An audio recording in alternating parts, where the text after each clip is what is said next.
Let's get into it now. A spoiler-free movie review of The Electric State starring Millie Bobby Brown, Chris Pratt, directed by the Russo Brothers. Russo Brothers have directed great movies in the Marvel Cinematic Universe, like Infinity War, Endgame since then. They've done Cherry, The Gray Man, which was also a Netflix movie with Ryan Gosling. I thought that was a fun action movie. But if you looked at all the reviews and all the talk about The Electric State, you'd think this movie had kicked a dog. And I will say, is it the best movie ever? No, by no means. But does it deserve all the hate it has been getting? I don't think so. And maybe it's because of all the negativity that I went into this movie a little bit differently. But it's hard to avoid the Rotten Tomatoes number. And I never let that affect me or influence my review. But this one was staggering. A critic score of 14%, but the audience score is 76%. So even myself, once I saw the poster for this movie alone, I thought, this looks bad. When I saw the trailer, I thought, this looks kind of bad. I wasn't a fan of the costume design, the hair in particular. Chris Pratt's hair looked awful. I wasn't buying either him or Millie Bobby Brown in a role like this, what the movie is about.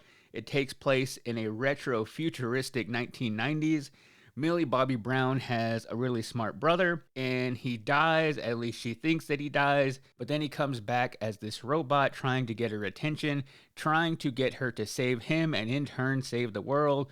So she has to go navigate this robotic state where humans and robots have been at war. She's living with Jason Alexander as her foster parent, which I thought was kind of a nice touch, but she has to go and team up with Chris Pratt's character to journey to this part of the world where robots have kind of been banished to. You have Stanley Tucci kind of playing the bad guy. He's the person responsible for this technology where you can put on this helmet, and in order to defeat the robots, they started to develop their own robots where they could take over. They put on this helmet, and they are essentially able to power these drones remotely. My biggest problem with this movie is it felt like I'd already watched it before. In this movie, the robots get tired of doing the jobs that they were assigned to, so they become a little bit smarter, a little bit more self-aware, and they start fighting back against the humans, and the humans find a way to defeat the robots and banish them. So the robots become the bad guys, but now that her brother is a robot, she has to save him. Aside from creating a semi-interesting world, there wasn't anything that felt unique to this movie. It just kind of felt like generic futuristic robot movie. And I think it's also because I have a lower standard when it comes to Netflix original movies. Despite them throwing every single actor in this movie, from not only Millie Bobby Brown and Chris Pratt, but Ke Huy Quan, Jason Alexander, like I mentioned. Woody Harrelson is the voice of the robotic Mr. Peanut, which at first I thought it was Matthew McConaughey. They do sound very similar, so who knows? They might be brothers.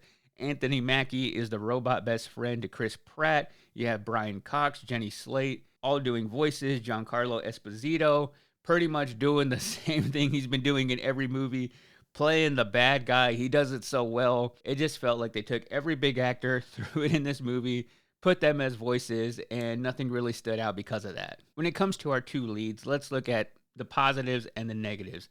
I like Millie Bobby Brown. I think her name alone is reason enough for me to watch a movie. It's the reason I continue to dip into these Netflix movies, because I want her to succeed post Stranger Things, which I think is really hard for any child actor. And I think she and her people did a really good job of distinguishing her from the other cast of Stranger Things and making it very much her separate, Millie Bobby Brown, who is a part of Stranger Things, but she wants to go on and do other movies like Damsel, Enola Holmes, and adding more movies like this to her resume. I just think when it comes to her acting ability, it's just not quite there. And it could be because a lot of this movie is a lot of blue screen, which the Russo brothers do a lot of work in. And it just feels like at times her acting is a little bit empty.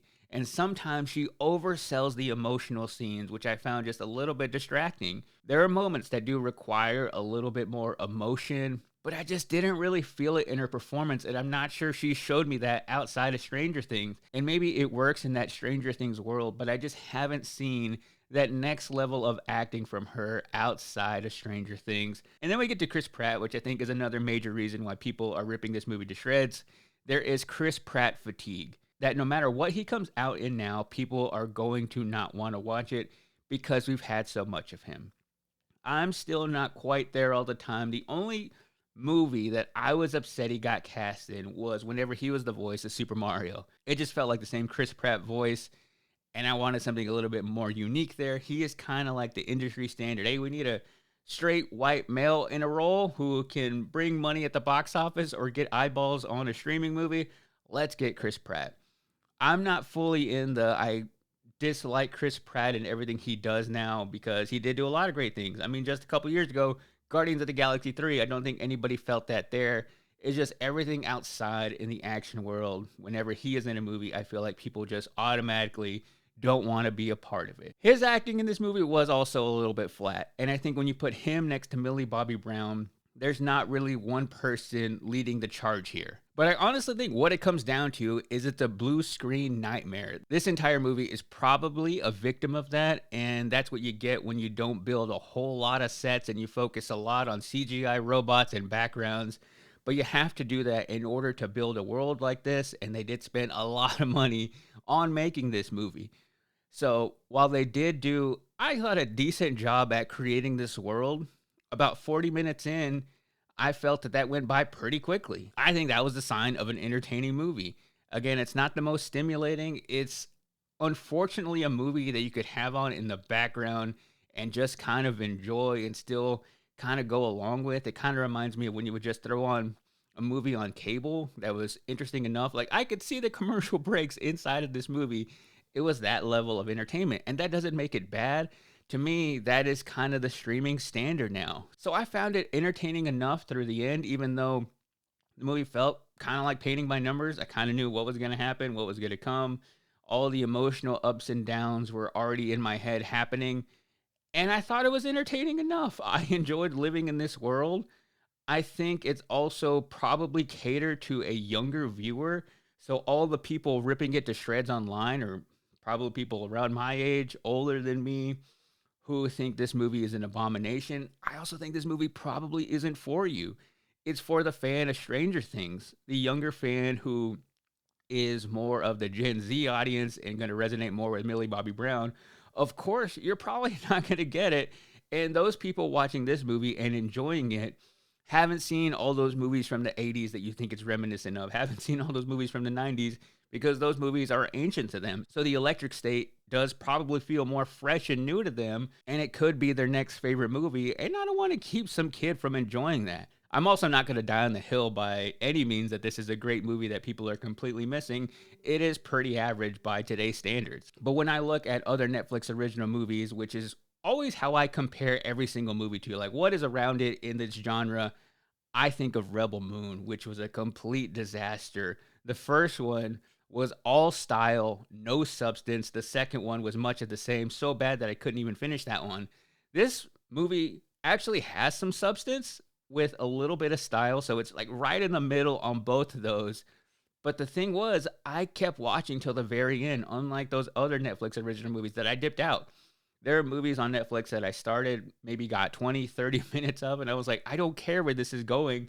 I'm out. The Electric State, I watched it all the way through, and that is the big thing with Netflix. They want people to start, and not only start them, but complete their movies. That is the sign of success here. That is why this movie is going to be at number one on Netflix, because even though people are hating it, people are clicking on it, and people are watching it. I don't love that, because if all you're caring about is completion rate, I mean, Netflix makes movies now that they're like, okay, we got to overstate things because some people just have this on in the background. Some people are watching on their phone or their iPad. They have characters sometimes announcing things that they are doing for the people who are distracted doing other things while they are watching Netflix. I don't like that for film. They might get to a point where they install or encourage you to install these little cameras, or they use your phones already on your TVs so they can look at your eyes. And when you're looking at the screen and not looking at the screen and using that for data on how they make movies, I don't like that aspect of filmmaking, but I think that's just the state of the world and them deciding on what they want to invest in and how they want to make movies. That's a whole other streaming world that'll probably be different here in 5 years if they continue to lose money on movies like this. And I don't even think they're necessarily losing money on the Electric State, but it's not doing them any favors by all the negative reviews that they are getting. So maybe it's also me fighting a little bit for this movie because I don't think it's as bad as people are saying. Because I think for the most part, if you like sci-fi movies and you click on the Electric State just looking for a popcorn movie that you could sit down and watch with your family on like a Friday night, I think this is actually perfect for that. It has a little something for everybody. It doesn't really excel at anything that it does, but it's a very crowd pleasing movie, in my opinion. And some people are freaking out because they don't want this to be the last project leading into the Russo brothers taking on the next Avengers movies. I think to me, this still proves that they can deal with a lot of actors, can deal with a lot of action, which is going to be up to an incredible level in the next Avengers movies. I heard that I think Disney or Marvel gave the Russo brothers a deck of cards with every single person cast in the Avengers movie, as far as how many movies they have left in their contract, how much they are paying each of these people, and how much they have left to pay these people, because it's so hard to keep track of. I think that's why you hire these guys, because they can deal with this amount of talent. There's two of them. They know how to make a movie set for the big screen, and I think they still prove that in the Electric State. It's just kind of a mix of probably all the movies that they grew up with and loved. So normally I probably would have given this movie a 2.5 out of 5, but to combat all the negativity and the fact that I watched it and finished it all in one sitting and didn't feel the need to click off of it, for that reason, I give this movie 3 out of 5 robots, which is right there at that D level. I think it's probably a weak 3, but a really strong 2.5. But for all that hate, I'm going to bump it up to a 3, because I think that score is right there at that. I still think it's worth a stream. It's not going to change your life. It's not going to be one of your favorite movies of the year. I think if it would have made 2 more wrong decisions, it probably would have been in the bad category for me. But for right now, 3 out of 5 robots for the Electric State.